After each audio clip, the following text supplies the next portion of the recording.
ABC 27 News at 6 starts now with your forecast first. With Chief Meteorologist Eric Finkenbinder. Good evening. We start off in Perry County, but we're all seeing the blue skies too. It's what we're seeing on the ground, and more of these banks showing more and more brown. Yep, this is the driest May now on record with only a few hours left. Yeah, we don't see any rain that's going to be happening, so get out and enjoy this evening. It's nice weather. Just not seeing much in the fact of rain that's going to be heading our way. There could be the chances, though, moving into Saturday. It's not going to be a lot, so I want to talk about our weekend forecast just ahead, but also that we're going to be hitting 90 for the first time this year, too. That's also ahead of the show. Thank you, Eric. Tonight on ABC 27 News at 6, breaking news. A plane crashed on the turnpike in York County and hit a utility truck. There are injuries. Taylor Tashev is ready to bring us a live report. As a mom, I cannot overstate how heartbroken I am for the families. A crime that hits close to home for Lebanon's mayor and many others. 2 children and a teenager shot and killed last night. A 4th person also wounded. Now, live with breaking news. This is ABC 27 News at 6. So that small plane crashed on the turnpike in Fairview Township, York County. There are injuries to talk about. The plane hit a vehicle. This is right near I-83. Good evening. I'm Alicia Richards. And I'm Dennis Owens. Thanks for joining us on this event-filled day. That crash happened near the Capital City Airport. Taylor Tashev live with the breaking news. Taylor. Dennis and Alicia, we're right at the interchange between I-83 and the Pennsylvania Turnpike here in Fairview Township, York County. This is where the plane crash happened earlier this afternoon, and right behind me you can see the plane has moved slightly below the hill right now. Crews are here trying to move the plane. I talked to the York County Emergency PIO. He told me that it's going to take about an hour and a half until this plane is fully moved from the scene. Now, this is what we know right now. This all happened at 2:35 this afternoon. 2 people were inside the fixed wing single engine Cessna when it crashed into a utility truck that was driving on one of the ramps here. Those 2 people inside the plane, they were hurt. One was taken to the hospital by helicopter, the other by ambulance. We do not know the extent of their injuries right now.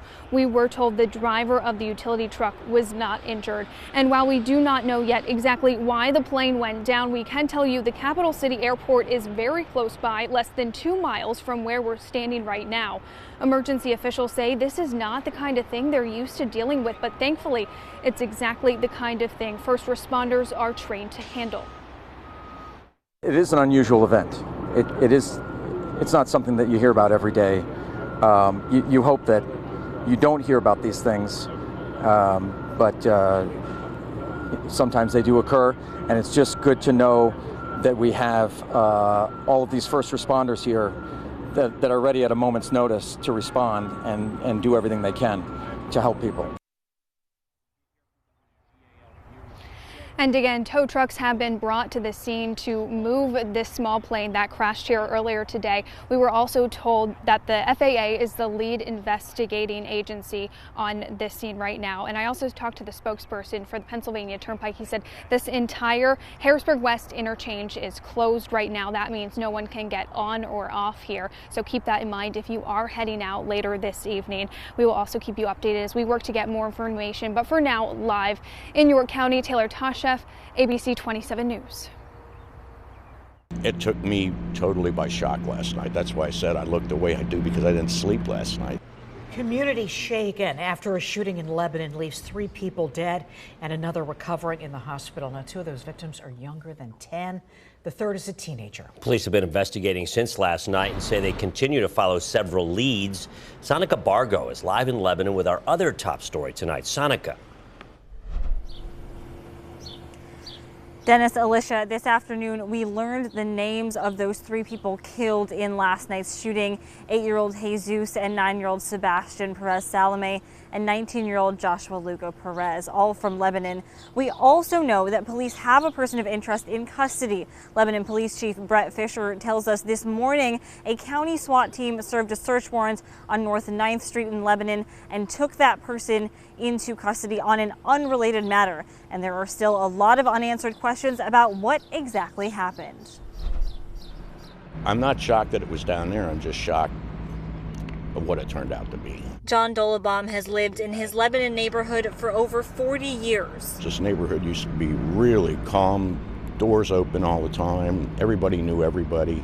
But in recent years, We've had some murders in this area, shootouts. including a shooting Tuesday night. 4 people hit, 3 of them killed, and neighbors quite shaken. That's why I said I looked the way I do because I didn't sleep last night. Lebanon police say the call came in just after 10 Tuesday night on North 5th Street. One of the victims was dead at the scene. The others died after being taken to area hospitals. These shootings are unacceptable.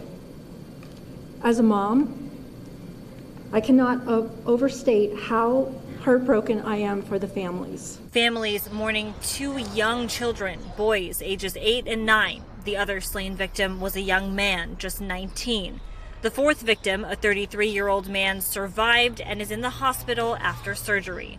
Dolabom heard the shots. By the time I even got up to go into the kitchen to look out the back door, it just took off like crazy, and it wasn't like an automatic. He says officers were out there all night long, and police say they're still following up on leads. We have dedicated law enforcement personnel who take these incidents personally. Dolabom says he's glad to hear that, and while he's not scared, he's definitely going to be more careful. I'm going to be locking my door now at night all the time.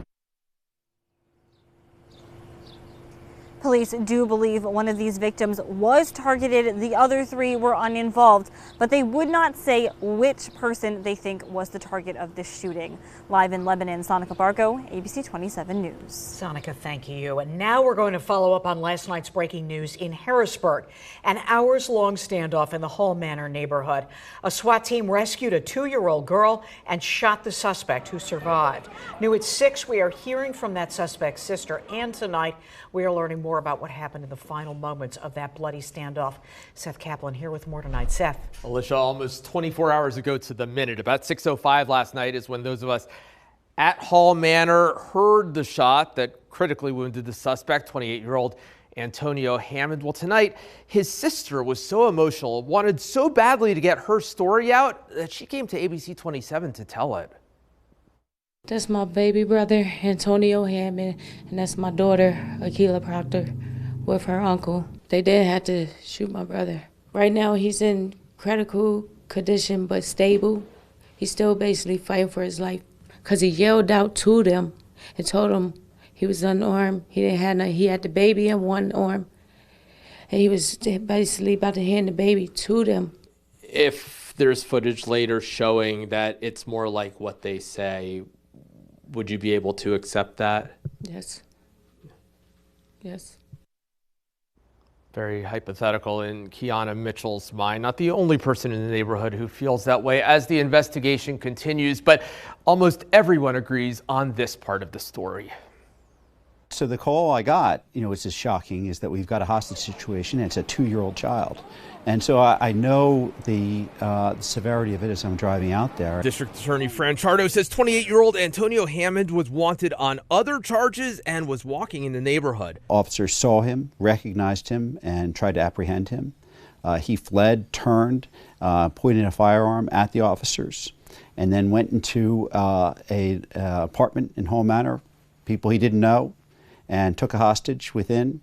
A 2-year-old child. Chardo says Dauphin County's critical response team tried to negotiate while also doing something else. They're conducting surveillance the entire time and looking for an opportunity when he does not have the gun on the child. Chardo says they got that opportunity and went in. And when they did so, the suspect turned the gun on the entering officers and tried to fire.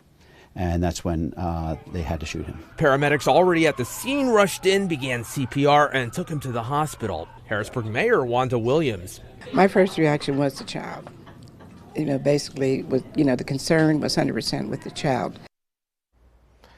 Antonio Hammond is charged with multiple felonies, including aggravated assault, burglary, and kidnapping a minor. He previously faced other felony charges. Dennis. Seth, thanks so much. Great job in that reporting. In Lancaster County, the district attorney has ruled a deadly shooting a justified homicide. Back in January in West Hempfield Township, 35-year-old Hector Burgos Torres was shot and killed in an apartment on Lincoln West Drive. Investigators say he forced two men into an apartment to rob them. As the men fought back, investigators say one of the men got a gun from a closet and shot Burgos Torres several times in self-defense. The worker who fell into a concrete tank at a Lancaster County wastewater treatment plant last week has died. The coroner's office says Roy Batista of Texas had been working over the empty concrete off South Wedding Road when he fell in.